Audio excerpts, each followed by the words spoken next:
আগামী ডিসেম্বরে মাঠে গড়াবে বিপিএলের ১১তম আসর। তার আগে অক্টোবরের মাঝামাঝি অনুষ্ঠিত হবে বিপিএলের প্লেয়ার্স ড্রাফট, যেখানে দলগুলোকে জমা দিতে হবে রিটেন এবং ডিরেক্ট সাইনিং লিস্ট। বিপিএলের গত আসরে রংপুর রাইডার্সে খেলেছিলেন সাকিব আল হাসান। দেশের রাজনৈতিক পট পরিবর্তনে সাকিবের দেশে ফেরা নিয়ে সৃষ্টি হয়েছে জটিলতা। এবারে বিপিএলে তিনি খেলতে পারবেন কিনা তা নিয়ে দেখা দিয়েছে বাড়তি শঙ্কাও।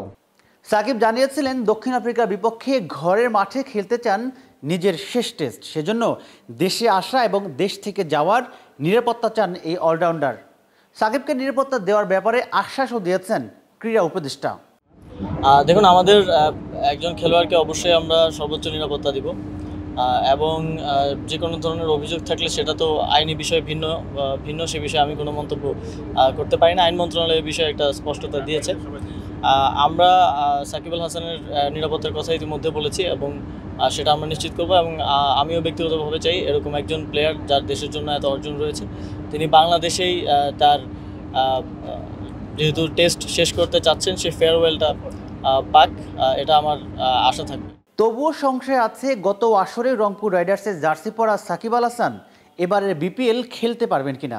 রংপুর রাইডার্সও অবশ্য এখনও নিশ্চিত হতে পারেনি সাকিব আল হাসানকে তারা পাবে কিনা। গত আসরে সাকিবের পারফরমেন্স ভালো না থাকলেও দেশের ক্রিকেটের সেরা তারকার ব্যাপারে আগ্রহী রংপুর, কিন্তু পরিবর্তিত পরিস্থিতিতে তার দেশে আসা এবং বিপিএল খেলতে পারার নিশ্চয়তা কেউ দিতে পারছে না। তাই রংপুর তাকিয়ে আছে দক্ষিণ আফ্রিকা সিরিজের দিকে। শেষ পর্যন্ত যদি দক্ষিণ আফ্রিকার বিপক্ষে টেস্ট খেলতে দেশে ফেরেন সাকিব, তাহলে হয়তো বিপিএলটাও খেলতে পারেন। তবে রহস্যকরা সাকিবকে নিয়ে আগে থেকেই নিশ্চিত করে বলা অসম্ভব। রাজিবুল ইসলাম, ঢাকা জার্নাল।